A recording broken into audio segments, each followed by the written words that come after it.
అమ్మ పార్వతమ్మ,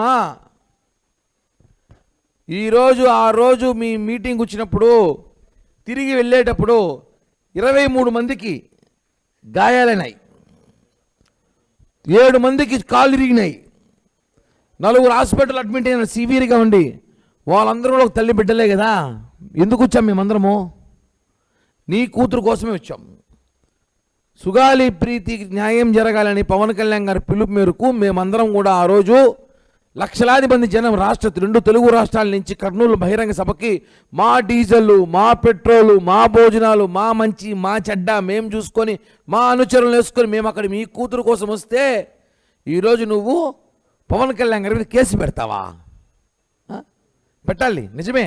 ఎందుకంటే నీకు ఎకరాల పొలం తీయించినందుక, మీ ఆయనకు ఉద్యోగం తీయించినందుక, మీకు డబ్బులు ఇప్పించినందుక, కర్నూలు నడి రోడ్ సిటీలో మున్సిపల్ కార్పొరేషన్లో మీకు ఇల్లుకి స్థలం ఇప్పించినందుక పెట్టాలి కేసు. మంచిదే, ప్రజలు చూస్తున్నారు.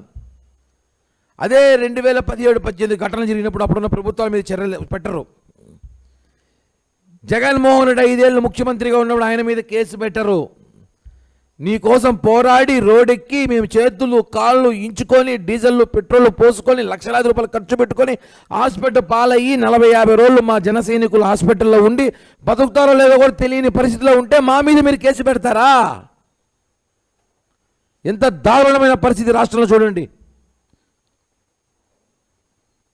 నేను ఆయన ఒకటే మానంట, మీకు ప్రభుత్వం నుంచి ఏమేమి రావాలని మేము చేపించాం, కనీసం ఇంగిత జ్ఞానం కూడా మీకు ఉందో లేదో నాకు తెలీదు.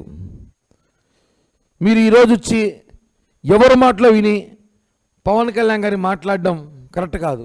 మీరు ఎవరు చెప్పితే నేను చేయట్లేదు, నేనే వచ్చి మాట్లాడుతుంటే మాత్రం అడ్డంగా దొరికారు మీరు అందరూ కూడా. చూపిస్తా చూడండి.